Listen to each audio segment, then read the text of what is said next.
Yesu ashimwe inshuti z'umusaraba mugira amahoro ya Kristo Yesu. Ni mwene so Anicet niyo mugabo nk'ibisanzwe. Tugize umugisha nanone kandi wo kubana mu mwanya w'ijambo ry'Imana, mu mwanya w'amateraniro. Abantu muri kuyakurikira kuri channel y'Umukanguzi TV twongeye kubaha ikaze, kandi n'abari kuyakurikira kuri group ya WhatsApp, Imana ibaha umugisha. Reka dufatikanye dusenge, nitumara gusenga tuganire ijambo ry'Imana. Yesu data mwiza, se umwami wacu Yesu Kristo, Imana nyir'ubwami, Imana nyir'icyubahiro, turagushimiye. Ni wowe ujya uhamagara, wamara guhamagara ugakomeza abo wahamagaye.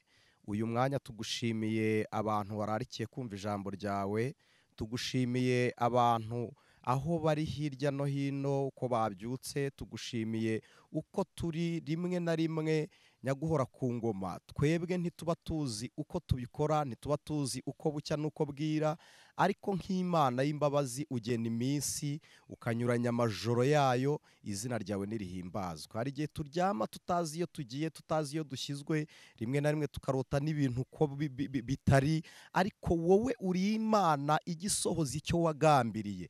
Tugushimiye ko ibiganza byawe ari byo byera bijya bidukikira. Nasomye ijambo ryawe rirambwira ngo mwebwe abizera, ijambo ryawe niko ryavuze uti nzabaheka. Izina ryawe nirishimwe. Uravuga ngo ndiwe nabahetse mukiri mu nda, muzarinda imvi z'uruyenzi nkibaheka. Izina ryawe nirihimbazwe. Ni wowe wenyine utajya urambirwa. Nibutse Yakobo ava mu kurorongotana, yageze aho afata imvumba yayishyira munsi y'igiti. Ni wowe giti cy'umuzabibu, nta wundi wakakira ibyacu uretse Kristo Yesu, nta wundi wari kwihanganira umusaraba n'isoni zawo uretse Kristo Yesu. None uyu mwanya turabigushimiye, turagushimiye. Turi mu gihe cyo gusenya ibicaniro bya karande, turi mu gihe cyo gusana igicaniro cy'Uwiteka. Waravuze watuye, uravuga ngo nzasana ihema rya Dawidi, uravuga ngo kandi nzongera njyegure nice ibyuho byaryo.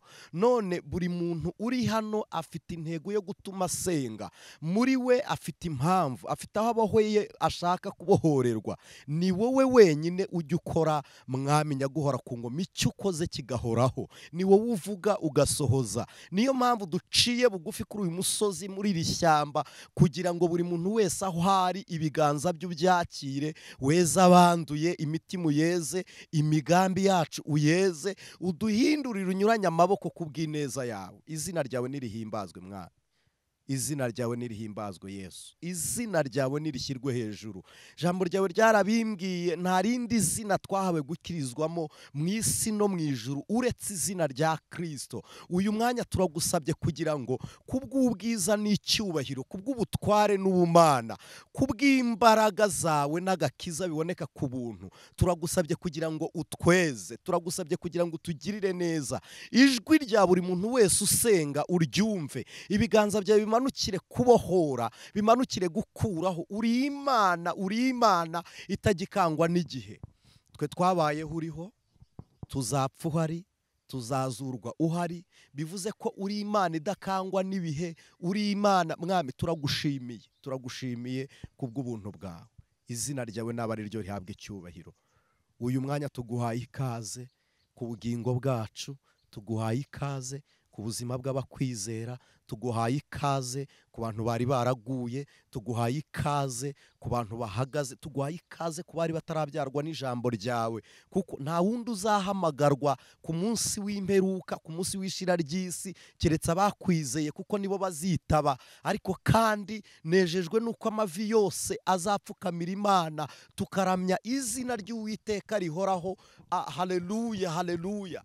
Wabwiye abigishwa bawe ijambo ryiza, urabwira ngo nimujye mu mahanga yose.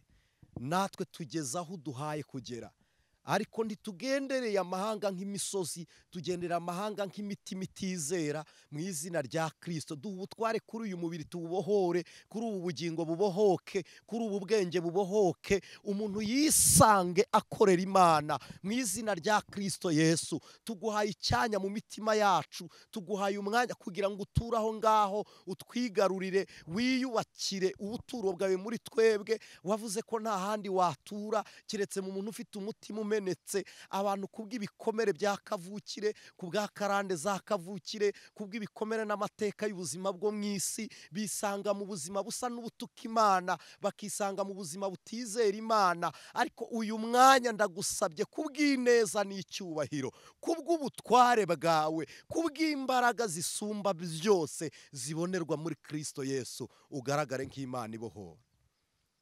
Haleluya, haleluya. Ni wowe wenyine wakinjira muri twebwe. Hari igihe natwe tutisobanukirwa, hari igihe tutamenya ibiri kuri twebwe ari ibiki, ariko Imana izi byose, igena byose. Genderera kuri twebwe kuko turagukinguriye Mwami, turagukinguriye Data, turagukinguriye ngo abari wo ukorera muri twebwe, abari wo ugendera muri twe. Imbaraga z'agakiza kawe nizo mbaraga zibohora, nizo mbaraga zeza, nizo mbaraga zikura abantu mu rupfu, nizo mbaraga zikuraho abantu imyuka mibi y'abadayimoni. None uyu mwanya ndagusabye kugira ngo twigarurire mu izina rya Kristo Yesu, mu mbaraga z'Imana. Umuntu wese ukurikiye Umukanguzi TV ndaguhamagarira kumweza mu izina rya Kristo. Mwami, nejejwe nuko byose ubiduha kubw'ubuntu. Munyarwanda yaravuze ngo nta wagura nawe, yaravuze ngo iraguha uraduha ntitugura. Ntabwo twabona icyo tugura amahoro asendereye aturuka mu Bukristo, ariko kubw'ubuntu bwawe turayahabwa, tuyatuye kuri uyu mwene Data. Ntacyo twabona twagura ubuzima ngo abarwaye babone ubuzima, ntacyo twabona twagura amaraso yawe kugira ngo akureho amaraso y'ibitambo twatambiwe, ariko ubuntu bwawe urayaduhesha kubwo kwizera. Uyu mwanya ndagusabye kugira ngo ineza yawe igaragare, ubohora abantu mu izina rya Kristo Yesu. Ineza y'Imana nigaragare, urukundo rw'Imana nirugaragare. Data, waje kuducungura tutanditse invitation, waducunguye tutigeze dusaba ubucunguzi, kuko ubwenge bwacu bwari buri, ntitwajyaga kumenya ibikwiriye, ntitwajyaga kumenya ibiri ngombwa, ariko waradutekerereje ubona ko kuza kwawe ariko kubyarwa natwe turabyarwa. Ijambo ryawe ritwegereza umusozi wera, ubwo tutari twemerewe na Sinayi y'abanyamahanga, watwegereje Yerusalemu umusozi wera, utwegereje iteraniro ry'abera, kandi uduha umurage mu rurembo rw'abakiranutsi mu gihugu cyo mu ijuru. Tugeze ikirenge mu cya Kristo, twizeye Imana isumba byose, twemeye imbaraga z'umushobora,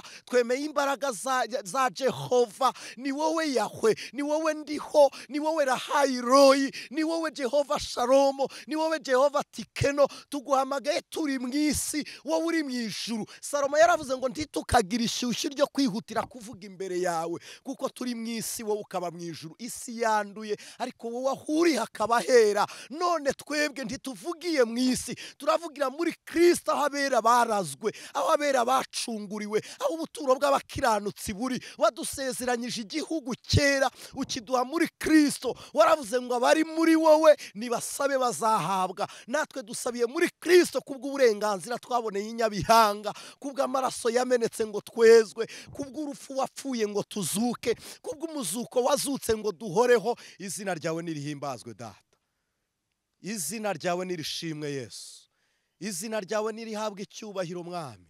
Waravuze ngo nimugende muhindura abantu. Twe dufite ubushobozi bwo kuvuga ijambo ryawe, ariko ubwo guhindura ntabwo dufite. Ubwo guhindura buboneka mu ijambo ryawe, bukaboneka mu mbaraga zawe. None turagusabye kugira ngo uhindure, turagusabye kugira ngo uhindure. Turakwihaye utwiyoborere. Dusengera abababaye kugira ngo ubahe umunezero Mwami.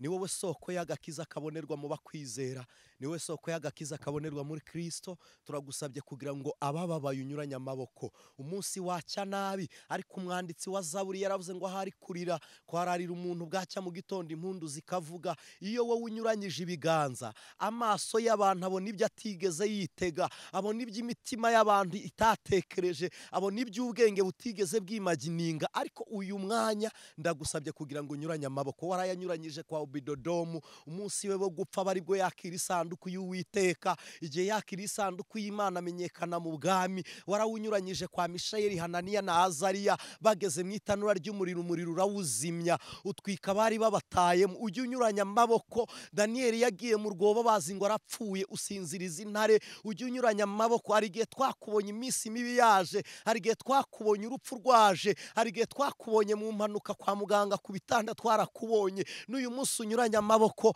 abababaye ubaha umunezero ubonerwa muri Kristo Yesu, kuko ni wowe byose. Niko ijambo ryawe rimbwira, ryarambwiye ngo iby'ubwami, ibyo mu ijuru no mu isi, ibyaremwe, intebe z'ubutware, byose byaremewe muri Kristo Yesu. Kandi ijambo ryawe ryarambwiye ngo ubwo bwenge waburinganije ibihe bitarabaho, ubushyiriraho kugira ngo bwubahishe abakubaha. Uyu mwanya ndasenze, mpamagaye imbaraga z'Imana, ukuboko kw'Imana kujya kwimika abambi kukimura abandi, ukuboko kw'Imana kujya kubashisha abadafite shinge na rugero kukababeshaho, ukuboko kw'Imana kujya kuzura abantu mu bapfuye, ukuboko kw'Imana kujya gutanga ubushobozi. Niko mpamagaye kugira ngo gukore hano. Nabonye ure mu muntu umukuye mu mukungugu wo hasi, ntabwo gukiza abarwayi ari byo byakunanira. Uri Imana imbaraga z'agakiza, ndagusabye ngo gukiza kwawe bigaragare. Turakwizera Kristo, nta wundi wigeze ubambwa igorogota ngo abonerwe mu bucunguzi uretse Yesu wanesheje byose.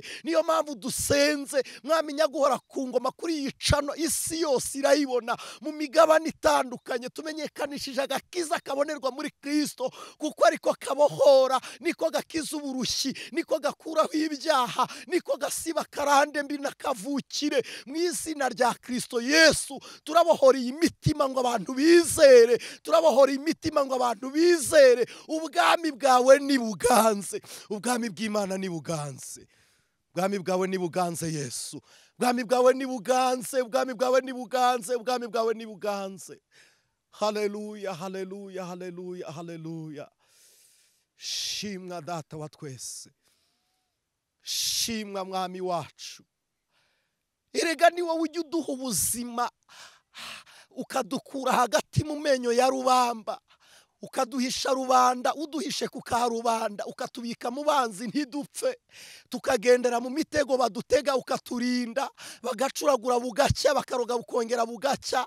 Kandi se ayo masezerano yaho gusa dufite n'isezerano ry'uko ijuru rizakinguka, bera bakinjira bagataha. Turabigushimiye kubw'ineza yawe da.